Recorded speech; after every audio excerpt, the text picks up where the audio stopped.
ಮುಂಗಾರು ಮಳೆ ನಂತರ ನನ್ನ ಆಡಿಯೋ ರಿಲೀಸು ಆಮೇಲೆ ಸಿನಿಮಾ ಮಾಡಿದಾಗೆಲ್ಲ ನನ್ನ ಕೃಷ್ಣಪ್ಪನಿಗೆ ಸಿಗ್ತಾನೆ ಇದ್ದೆ. ಒಂದು ಸತಿ ಹೀಗೆ ಇಟಾ ಮಾಲ್ ಮುಂದೆ ತಿರ್ಗಾ ಹೊಡಿಬೇಕು ಅನ್ನೋ ಥರ ತಿರ್ಗಾ ಏನೋ ಒಂದು ಮಾಡಬೇಕು ಅಂತ ಮಾತಾಡಿ, ಆಮೇಲೆ ಅವ್ರ ರಾಜಕಾರಣ, ನಾನು ನಂದು ಸಿನಿಮಾ ಟೆಲಿವಿಷನ್ ಜರ್ನಿಗಳು ಅಲ್ಲಿ ಇಷ್ಟು ವರ್ಷ ಕಳೆದಿದ್ದು ನಮ್ಗೆ ನಿಜಕ್ಕೂ 18 ವರ್ಷ ಆಗಿದೆ ಅನ್ನೋದ್ರದ್ದು ಕಿಂಚಿತ್ ಅಂದಾಜು ಕೂಡ ಅವರಿಗೂ ಇಲ್ಲ, ನಮಗೂ ಇಲ್ಲ. ಕರೋನಾ ನಂತರ ರೀಸೆಂಟಾಗಿ ಒಂದು ಸತಿ ಸಿಕ್ಕಿದಾಗ ಶುರು ಮಾಡಬೇಕು ಒಂದೇ ಹೇಳಿತ್ತು, ನಾನು ಹೊಸ ಕುದುರೆನೇ ತುಂಬ ಇಷ್ಟಪಡೋದು ಅಂತ ಒಂದು ಹಿಂಟ್ ಕೊಟ್ಟರು ನನಗೆ. ಅಲ್ಲಿಂದ ಹೊಸಬ್ರನ್ನ ಹುಡುಕಿ ಸಿಕ್ಕದ, ಇವರಿಬ್ರು ಸಿಕ್ಕಿದ್ರು. ಇದಕ್ಕೆ ತುಂಬ ಗುದ್ದಾಡಿದ್ದೀವಿ ನಾವು. ಅಂದರೆ ಹೊಸ ಮುಖ ಅಂದರೆ ಇನ್ಫಿನಿಟಿ, ಅದು ನೀವು ಆ್ಯಕ್ಟ್ ಮಾಡ್ಬೋದು, ಯಾರು ಬೇಕಾದ್ರೆ ಆ್ಯಕ್ಟ್ ಮಾಡ್ಬೋದು. ಏನದು ಸಿನಿಮ್ಯಾಟಿಕಲಿ ಯಾವುದು ವರ್ಕ್ ಆಗ್ತದೆ. ಇಷ್ಟೊಂದು ಜನ ಹುಡುಗರನ್ನ ತಂದಿರ್ತೀವಿ, ಇಷ್ಟೊಂದು ಜನ ಹೀರೋಯಿನ್ಸ್ ಜೊತೆ ಕೆಲಸ ಮಾಡಿರ್ತೀವಿ, ಎಲ್ಲ ಗೊತ್ತಿದ್ರು ಸುಮಾರು ವಿಷಯ ಗೊತ್ತಿರಲ್ಲ ನಮಗೆ. ಪರದೆಗೆ ಏನು ಬೇಕು, ಯಾರೋ ದುಡ್ಡು ಕೊಟ್ಟು 100-150 ರೂಪಾಯಿ ಕೊಟ್ಟು ನೋಡೋನೊಬ್ಬನಿಗೆ 2.5 ತಾಸು ಒಂದು ಮುಖ ಹೋಲ್ಡ್ ಮಾಡುತ್ತಾ. ಚಿಕ್ಕ ಪಾತ್ರ ಇರ್ಬೋದು, ಔಟ್ ಆಫ್ ಫೋಕಸಲ್ಲಿ ಬಂದು ಹೋಗೋನು ಕೂಡ ಒಂದು ಸಿನಿಮಾನ ಬೋರ್ ಹೊಡಿಸ್ಬೋದು. ಎಲ್ಲ ಇರಬೇಕು, ಅವನಲ್ಲಿ ಏನೇನೋ ಇರಬೇಕು. ಏನದು ಎಲ್ಲ ಇರಬೇಕು ಅಂದ್ರೆ ಏನದು? ನಟನೆ ಕಮ್ಯುನಿಕೇಟ್ ಆಗಬೇಕು, ಇಡೀ ಸಮಾಜಕ್ಕೆ ಒಂದು ಕನೆಕ್ಟಿಂಗ್ ಕೇಬಲ್ ಎಳಿಬೇಕು ಪರದೆಯಿಂದ ಒಬ್ಬ ನಟ. ನಾವು ಏನೇನೋ ಬರಿತೀವಿ, ಬರೆದಿದ್ದೆಲ್ಲದು ಕಮ್ಯುನಿಕೇಟ್ ಆಗಲ್ಲ, ಸುಮಾರು ಹರಿತೀವಿ. ಅದೇ ಥರ ಈ ಚಕ್ಕರಲ್ಲಿ ಈ ಆರ್ಟಿಸ್ಟ್ಗಳು ಹೊಸಬ್ರಿಗೆ ಮಾಡಿ ಅಂತ ಯಾರೇ ಹೇಳಿದ್ರು ತುಂಬ ಕಷ್ಟ ಇದೆ. ಅದು ಏನು ಹೊಸಬ್ರು ಅಂದ ತಕ್ಷಣ ಒಂದು ಸೆನ್ಸ್ ಇರಬೇಕು. ಅಂದರೆ ಇವತ್ತಿನ ಕಾಲಕ್ಕೆ ಏನು ಬೇಕು, ಒಂದು ಹಸಿವಿರಬೇಕು, ಪ್ಯಾಷನ್ ಇರಬೇಕು. ಇಷ್ಟು ಜನ ಹೊಸಬ್ರನ್ನ ತಗೊಂಡ್ಬಂದಿದ್ದೆಲ್ಲ ಅವ್ರ ಪ್ಯಾಷನನ್ನು ನಾವು ಬಳಸಿ ಸ್ನೇಹಿತರಾಗಿ ಅವರಿಗೆ, ಅಂದರೆ ನಾವು ಇವ್ರು ತಂದರು ಅಂತ ತುಂಬ ಜನ ಹೇಳ್ತಾರೆ, ಬಟ್ ಅವ್ರ ತ್ಯಾಗಗಳು ನಿಮ್ಗೆ ಗೊತ್ತೇ ಆಗೋದಿಲ್ಲ. ಸೊ 3 ಜನರಲ್ಲೂ ಆ ತ್ಯಾಗದ ಗುಣ ಇದೆ, ರೊಚ್ಚಿದೆ, ಹಸಿವಿದೆ.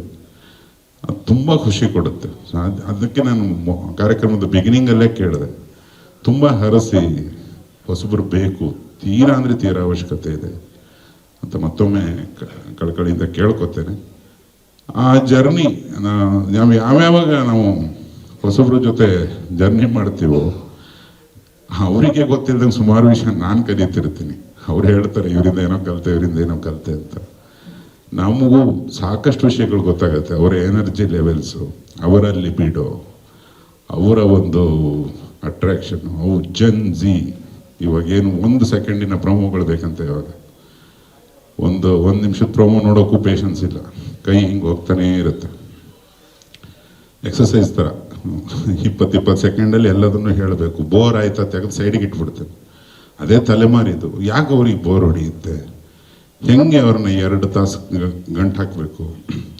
ಯಾಕೆ ನಗ್ತಾರೆ ಅವರು?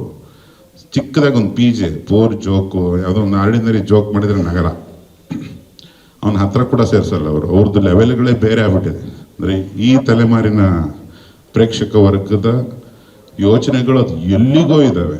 ಅವೆಲ್ಲವನ್ನು ನಾವು ತಿಳ್ಕೊಬೇಕಂದ್ರೆ ಅವ್ರು ಸಹವಾಸ ಮಾಡಲೇಬೇಕು. ಅದಕ್ಕೆ ಪ್ರೋತ್ಸಾಹ ಕೊಟ್ಟರು ಕೃಷ್ಣಪ್ಪಣ್ಣ. ತಿರ್ಗಾ ಅವರಿಗೆ ಆ ಹೊಸಬರು ಮೋಹ, ನನಗೆ ಅದೇ ಇಷ್ಟ ಆಗೋದು. ಹೊಸ ಕುದುರೆ ಮೇಲೆ ನಾನು ಬಾಜಿ ಕಟ್ಟೋದು ನನ್ಗೆ ಇಷ್ಟ ಆಗುತ್ತೆ. ಆ ಕುದುರೆಗಳು ಓಡಿಸೋದು ಅಂತ ಅಂದರು. ಅಲ್ಲಿಂದ ನಾನು ರೊಚ್ಚಿಗೆದ್ದು ಇಲ್ಲಿವರೆಗೆ ಬಂದು ಸಿನಿಮಾ ಕಂಪ್ಲೀಟ್ ಆಗಿದೆ. 2 ರಾಜ್ಯಗಳಲ್ಲಿ ಆಗಿದೆ, ಸುಮಾರೊಂದು 12-13 ಜಿಲ್ಲೆಗಳಲ್ಲಿ ಆಗಿದೆ. ಕರಾವಳಿಯ ಎಲ್ಲ ಜಿಲ್ಲೆಗಳು ಶೂಟ್ ಆಗಿದೆ. ಮಡಿಕೇರಿ, ಸಕಲೇಶಪುರ, ಬೆಂಗಳೂರು ಗ್ರಾಮಾಂತರ, ಮೈಸೂರಿನ ಕೆಲವು ಭಾಗಗಳಲ್ಲಿ ಶೂಟಿಂಗ್ ಆಗಿದೆ.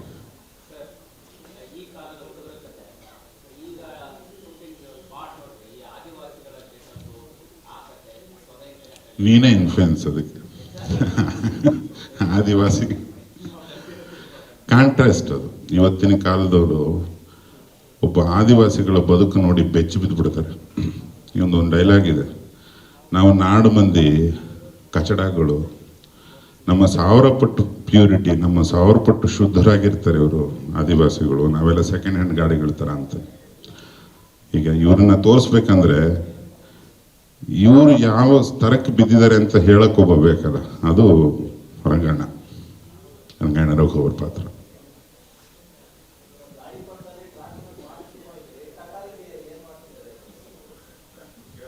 ಕೇಳಿಸ್ಲಿಲ್ಲ.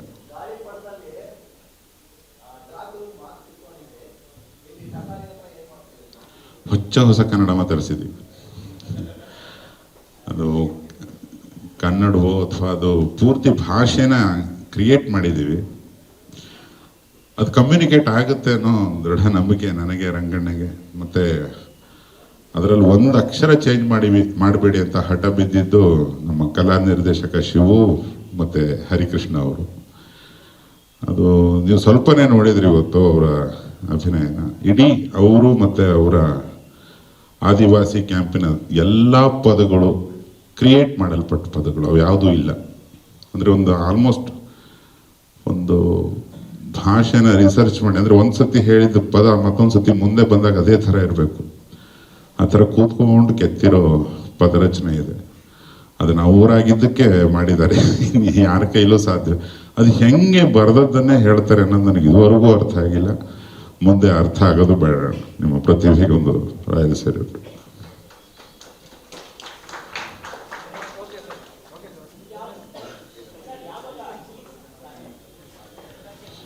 ಈ ವರ್ಷಾಂತ್ಯಕ್ಕೆ ನಮ್ಮದು, ಕೃಷ್ಣಪ್ಪಣ್ಣಂದು, ಗಂಗಣ್ಣ, ಈ ಪ್ರೊಡಕ್ಷನ್ ಟೀಮ್ ಮತ್ತು ನಮ್ಮ ಎಂಟೈರ್ ತಂತ್ರಜ್ಞರ ಆಸೆ ಇರೋದು ಮುಂಗಾರು ಮಳೆ ಬಂದ ಟೈಮಿಗೆ ಮಾಡಬೇಕು ಅಂತ. 1 ಅಥವಾ 2 ವಾರ ಹಿಂದೆ ಮುಂದೆ ಬರಲಿದ್ವಿ. Almost 95% shooting ಮುಗಿದೋಗಿದೆ.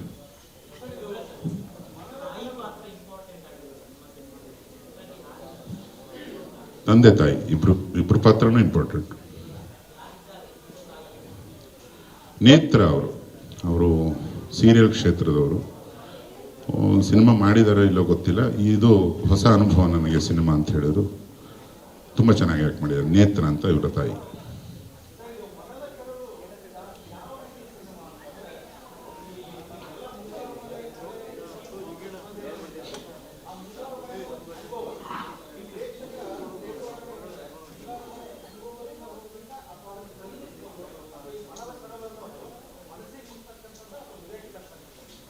ಮನಸ್ಸು ಹೃದಯ ಎರಡು ಒಂದೇ ಸರ್, ತಟ್ಟುಬಿಡುತ್ತೆ ಒಟ್ಟಲ್ಲಿ. ಮನದ ಕಡಲು ಅಂದರೆ ಆ ಕಡಲಿಗೆ, ಅಂದರೆ ಮನದ ಸಮುದ್ರ ಅಂದರೆ ತುಂಬ ರ್ಯಾಶ್ ಆಗುತ್ತೆ. ಕಡಲಲ್ಲಿ ಒಂದು ರೌದ್ರ ಇದೆ. ಕಡಲು ಅದು ಸ್ವೀಟ್ ಅಲ್ಲ, ಹೊಳೆ, ನದಿ, ಫಾಲ್ಸ್ ಥರದ ಸುಂದರವಾದ ಜಾಗ. ಕಡಲನ್ನು ನೋಡಿದ್ರೆ ತುಂಬ ಇನ್ಫೀರಿಯಾರಿಟಿ ಬರುತ್ತೆ, ಕೀಳರಿಮೆ. ನಮ್ಗೆ ಗೊತ್ತಿಲ್ಲದೆ ಇರೋದು ಏನೇನೋ. ಹಿಮಾಲಯ ನೋಡಿದಾಗ ಬರುತ್ತೆ ಒಂದು ವೇದಾಂತ, ನಾವು ಎಷ್ಟು ಚಿಕ್ಕವರು ಪ್ರಕೃತಿ ಮುಂದೆ. ಹಾಗೆ ಚಿತ್ರದ ಆರಂಭ, ಮಧ್ಯಂತರ ಮತ್ತು ಅಂತ್ಯ ಕಡಲ ಮೇಲೆ. ಅದನ್ನೇ ನಾಯಕ ನಾಯಕಿಯರು ಅವರು ಬದುಕನ್ನು ರಿಪೇರಿ ಮಾಡ್ಕೊಳ್ಳೋಕ್ಕೆ ಅದನ್ನು ಹೇಗೆ ಆ ಸಮುದ್ರದಲ್ಲಿ ಏನಾಗ್ತಾರೆ ಅನ್ನೋದೇ ಕ್ಲೈಮ್ಯಾಕ್ಸು. ಅದು ನೋಡ್ಬೇಕು. ನನಗೂ ಸಮುದ್ರದ ಚಿತ್ರೀಕರಣ ತುಂಬ ಹೊಸ ಅನುಭವ. ಈ ಚಿತ್ರದ ಕ್ಲೈಮ್ಯಾಕ್ಸ್ ಅಂತೂ ಸಿಕ್ಕಾಬಟ್ಟೆ ಬಾಧೆ ಬಿದ್ದು ತೆಗೆದಿದ್ದೀವಿ. ಅದು ನೈಟ್ ಎಫೆಕ್ಟ್ ಬೇರೆ, ಸಮುದ್ರದ ಮಧ್ಯೆನೇ ಹೋಗಿ ತೆಗೆದಿದ್ದೀವಿ. ನೀವು ಕೇಳಿದ ಪ್ರಶ್ನೆಗೆ ನಾನು ಈಗ ಹೇಳ್ತಾ ಹೋದರೆ ಕಥೆನೇ ಹೇಳಬೇಕಾಗತ್ತೆ. ಸೊ ನಮಗೆ ನಂಬಿಕೆ ಇದೆ ಆ ಕಥೆ ಹೀಗಿದೆ ಅಂತ. ಅದು ನಿಮ್ಮ ಮುಂದೆ ಬಂದಾಗ ನೀವೇ ಹೇಳಬೇಕು. ಅದೊಂದು ಚರಿತ್ರಾರ್ಹ ಸೀನ್ಗಳು ಸುಮಾರಿದ್ದಾವೆ ಸಿನಿಮಾದಲ್ಲಿ ಕಡಲಿನ ಮೇಲೆ. ಸ್ವಾದಿಷ್ಟತೆಯ ಸ್ವಾದ, ತಾಜಾತನದ ಆಹ್ಲಾದ, ಉತ್ತಮ ಆರೋಗ್ಯ ಮತ್ತು ಹೆಚ್ಚಿನ ರೋಗ ನಿರೋಧಕ ಶಕ್ತಿಯ ವೃದ್ಧಿಗೆ ಈಗ ನಿಮಗೆ ಸಿಗುತ್ತಿದೆ ಉತ್ತಮ ಗುಣಮಟ್ಟದ ಪೌಷ್ಟಿಕಾಂಶ. Shri Vaidik millet health mix. ಇದು ಸಿರಿಧಾನ್ಯಗಳ ಸಂಪತ್ತು.